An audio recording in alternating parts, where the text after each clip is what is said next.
अपनी बर्तरी जताने के लिए भारत की नाक पे अब मुक्का दे के मारा कि मैं हूं बॉस। चाइना का खुला पैगाम है, भारत अपनी औकात में रहे और अमेरिका के ईमा पे कोई गलती ना करे, वरना नताइज का जिम्मेदार वो खुद होगा। भारतीय सहाफ़ी शेखर गुप्त ने 1 महीने कबल अपने आर्टिकल में क्या खूब कहा था कि पाक चाइना दोस्ती को नाकाम बनाते बनाते मोदी चाइना का आहनी मुक्का खा बैठे। नेहरू भी पाक चीन दोस्ती में दरार डालने में तुले थे, वो नाकाम रहे। मोदी को भी मुंह की खाना पड़ी। और चाइना के खिलाफ इंडिया में शोर शराबा बहुत है, लेकिन अमल सिफर है। यानी भारत ने अपने 20 फौजियों को की जान का बदला चाइना की चंद ऐप्स पे पाबंदी लगा कर ले लिया। इस पाबंदी पर अमेरिका भी खुश है और ऐसा लग रहा है कि माइक पॉम्पियो मोदी को कह रहे हैं कि ये जो है ना बेफरा हुआ ड्रैगन, इसको मजीद गुस्सा दिलाओ ताकि तुमको बिल्कुल जलाकर भस्म कर दे। अब आप इसे अंदाज़ा लगा लें कि अब चाइनीज़ फौज ने भारत के कब्जे से छुड़वाए गए तिब्बती इलाकों में भारत की ऐसी ट्रोलिंग कर दी है कि इस काम में दुनिया भर पे बाजी ले गए और भारतीय गुस्से से लाल पीले हो रहे हैं। सैटेलाइट से हासिल करदा तस्वीर से मालूम हुआ है कि कब्जा करने के बाद इस इलाके में चाइनीज़ आर्मी ने पहाड़ पे चाइना का एक बहुत बड़ा नक्शा बना डाला है और इस नक्शे पे बहुत बड़े हरूफ में अपने मुल्क का नाम चाइना लिख दिया है। अब ये नक्शा इस इलाके में वाक़ झील पेंगोंग के किनारे पे कुंदा किया गया और इस नक्शे के अलावा सैटेलाइट से हासिल करदा तस्वीर में ये भी देखा जा सकता है कि झील के किनारों पे चाइनीज़ फ़ौज ने 180 झोपड़ियाँ भी तामीर कर दी हैं। लद्दाख में भारतीय शिकस्त दुनिया भर में ज़ेर बहस है। हकीकत यह है कि अब मोदी के पास ऑप्शंस ख़त्म हो चुके हैं, वो अमरीकी ब्लॉक का हिस्सा है। लेकिन अमेरिका ने भी $250 अरब के तजारती मुआहदे के लिए चाइना के खिलाफ मजहबी बुनियादों पर पाबंदी आयद करने की कानून पर अमल दरामद रोक दिया है। अमेरिका के अल्फाज भारत के साथ हैं, लेकिन मुआशी मुआहदे वो चाइना के साथ कर रहा है। इसे भारत अब ना अमरीकी ग्रुप का मजबूत हिस्सा और ना ही चाइना जैसे पहले वाले रवाबित उसके अब रह सकते हैं। कनाडा समेत कई यूरोपीय ममालिक भी भारत की नई पॉलिसी से खुश नहीं। वैसे कट्टर हिंदू और मोदी ने अमेरिका के साथ बढ़ती मोहब्बत के सबब अपने आप को खित्ते की मरकज़ी ताकत समझना शुरू कर दिया और अमरीकी थपकियों के बाद भारत का दिमाग ठिकाने नहीं रहा। वो कश्मीर में भी ताकत के इस्तेमाल के गुरूर में मुब्तला हो गया और चाइनीज़ थिंक टैंक से ताल्लुक़ रखने वाले मुसन्निफ़ वॉन्ग लिखते हैं कि चाइना को इससे कोई गरज नहीं कि हिंदू के एतमाद में किस कदर इजाफा हुआ या वो अपने बारे में किसी खुशफहमी का शिकार है। वो जान ले ताकत के बलबूते पे किसी भी मुल्क का रकबा हथियाने की हर भारतीय कोशिश नाकामी से दो चार होगी। और चाइनीज़ दफ्तर खारजा ने तो एतराफ़ किया है कि इंडियन टीम ने दौरान मुज़ाकरात में दरियाए गुलवान में फ़ौजें ना भेजने का चाइनीज़ मुतालबा मान लिया। चाइना का कहना है कि पूरा गुलवान ही इसका था, लेकिन इंडिया ने वक्त के साथ साथ हथिया लिया।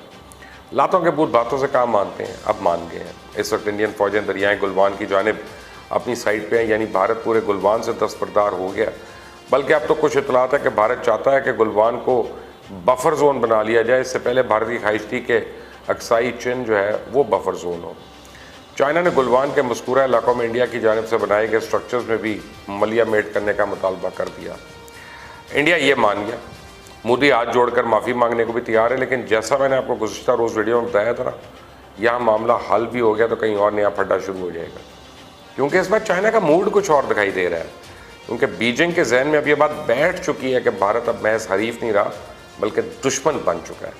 अब आप देखें ना, चाइना और भारत के दरमियान लेफ्टिनेंट जनरल की सतह पर मुज़ाकरात का तीसरा दौर भी बेनतीजा ख़त्म हो गया और ये मुज़ाकरात भी 10 घंटे तक LAC पर भारतीय दूत में जारी रहे, ताम ये कामयाब नहीं हुए। मौजूदा हालात में अब भारत की सभी सरहदें गैर महफूज हो गई हैं। चाइना ने मशरक़ी लद्दाख बॉर्डर पर 2 डिवीज़न फ़ौज तैनात करने के साथ साथ अरुणाचल प्रदेश के बॉर्डर पर भी नफरी में नुमाया इजाफा कर दिया। अब भारतीय मीडिया के मुताबिक लद्दाख के ईस्टर्न बॉर्डर पर पीपल्स लिबरेशन आर्मी के फ़ौजियों की तादाद 20,000 तक पहुँच गई है, जबकि एक डिवीज़न यानी 10,000 मजीद चाइनीज़ फ़ौज सिंकियांग में मौजूद है, जो ज़रूरत पड़ने पे 48 घंटों में लद्दाख बॉर्डर पे पहुंच सकती है। जबकि लद्दाख में चाइना के मुकाबले में भारत ने 1 डिवीज़न और 3 ब्रिगेड्स तैनात किए हैं। इनमें त्रिशूल इन्फेंट्री डिवीज़न और रिजर्व माउंटेन डिवीज़न के 2 दस्ते भी शामिल हैं। चाइना एक तरफ तो सफारती और अस्करी सतह पर गुज़श्ता 6 हफ्तों से भारत को मुज़ाकरात में उलझाए हुए है, लेकिन दूसरी तरफ अपनी नफरी और असला भी बढ़ा रहा है। तिब्बत से मुल्का अरुणाचल प्रदेश में आमतौर पर चाइना के 2 डिवीज़न तैनात होते हैं, लेकिन लद्दाख तनाज़े के बाद इनकी तादाद बढ़कर 4 डिवीज़न कर दी गई है। भारतीय फ़ौज के साबिक़ कर्नल और दिफाई तजियाकार अजय शुक्ला के मुताबिक लद्दाख और सुकम में कम अज़ कम 7 मकामात पर भारत और चाइनीज़ फ़ौज पहले ही आमने सामने है। हुकूमत में मौजूद अपने ज़राए के हवाले से शुक्ला ने बताया कि अरुणाचल प्रदेश के करीब सरहद पर PLA अपनी नफरी में तेज़ी से इजाफा कर रही है और इसके साथ ही इसकी गश्त और सरहदी खिलाफ वर्जी में भी इजाफा हो गया। इन इलाकों में अब भी भारत में इंडो तिब्बतन बॉर्डर पुलिस की नफरी बढ़ा रहा है और कशीदगी बढ़ रही है। भारतीय मीडिया और तज्जियाकार अब बतदरीज मोदी के शहर से निकल रहे हैं और इनकी तोपों का रुख अपनी हुकूमत की नाक़िस मनसूबाबंदी और जवाब देने में काहली और सुस्ती की तरफ हो गया। इस वक्त सुकम से लेकर हिमाचल प्रदेश, उत्तराखंड, अरुणाचल प्रदेश और लद्दाख तक चाइना के साथ मिलने वाली सरहद के अलावा लद्दाख के एक ही दूसरे हिस्से और जम्मू और कश्मीर में पाकिस्तान के साथ लगने वाली सरहद भी कशीदा है। मोदी के हाथ बंधे हुए नजर आ रहे हैं और इस कोशिश में किसी न किसी तरह इस कशीदगी को सर्दियों की आमद तक मैनेज कर ले ताकि बर्फानी हवाएं दोनों जानब से फ़ौजों को बेस कैंप्स में वापस भागने पर मजबूर करें और फिर अगले साल मौसम बहार की आमद तक देखा जाएगा कि ऊँट किस करवट बैठता है। वैसे मोदी की बेबसी का आप इससे अंदाज़ा लगाएं कि ऑल पार्टीज़ कॉन्फ्रेंस में सोनिया गांधी ने 7 सवाल पूछे थे, जिनमें से मोदी एक सवाल का भी जवाब नहीं दे सका। इनके 7 सवाल क्या थे? 1. चाइनीज़ फ़ौज किस तारीख को लद्दाख में इंडियन सरहद में दाखिल हुई? चाइनीज़ दरअंदाजी का इंडियन फ़ौज को पता कब चला, यानी चाइनीज़ कब्ज़ा कब भारत के इल्म में आया? क्या इंडियन फ़ौज को मवासलाती सैयारी की तस्वीर नहीं मिलती जिनमें फ़ौजी नकलो हरकत को साफ तौर पर देखा जा सकता है?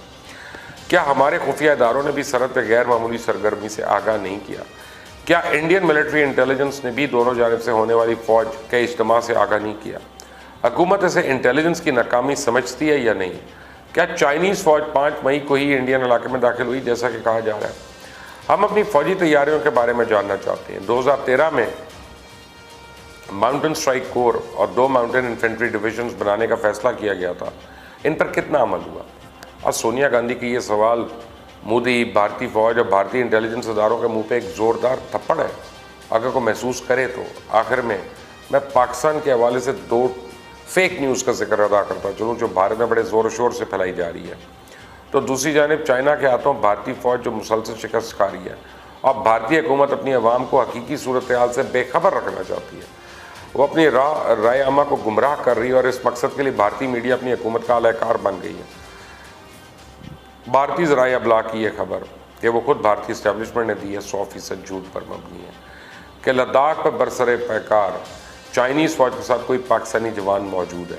इस तरह की मनगढ़ंत खबरों का मकसद भारतीय फ़ौज की चाइनीज़ फ़ौजों के हाथों बनी दुर्गत पर पर्दा डालना है।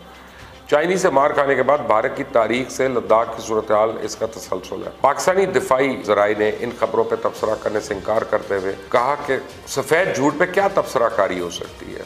अगर भारतीय वज़ारत दिफा या फ़ौज की तरफ से ऐसा दावा किया जाता तो इसका जवाब देना बनता था। भारतीय ज़राए अबलाग दिन रात झूठी कहानियों और अफसाने तराशने में मसरूफ़ हैं। पहले यह काम उनकी फिल्म इंडस्ट्री करती थी। गैर जानिबदार मुबसरों का कहना है कि चाइना को भारत की ठुकाई करने के लिए किसी गैर मुल्की मदद की ज़रूरत नहीं है। चाइनीज़ मुसल्लह फ़ौज इस कदर बासलाहियत है कि वो भारतीयों को बासानी सबक सिखा सकती है और लद्दाख से भारत को बेदखल करके ही दम लेगी, क्योंकि एक अहम चाइनीज़ थिंक टैंक के मुताबिक भारतीय धमकी को चाइना में संजीदगी से लिया गया था। ताकत के नशे में सरचार हिंदू हुकूमत अपने हमसाया ममालिक की सरहदों में दाखिल होने की जो धमकियाँ दे रही थी, इसको सबने सीरियस ले लिया। पहले तो हमसाया ममालिक के आम अमन की खातिर हिंदुवाना शराइत मानते चले आए, लेकिन अब नहीं, अब ऐसा नहीं होगा। चाइना की उभरती हुई ताकत ने भारत के हमसाया ममालिक को भी हौसला दिया। नेपाल और भूटान पर डट जाना इसका सबूत है। मोदी जितने मर्जी मुज़ाकरात कर ले, जितनी मर्जी ऐप से पाबंदी लगा ले, जितना मर्जी बॉयकॉट चाइना का प्रचार कर ले, जितना मर्जी असला इकट्ठा कर ले, इसका कोई असर चाइना पे नहीं पड़ने वाला।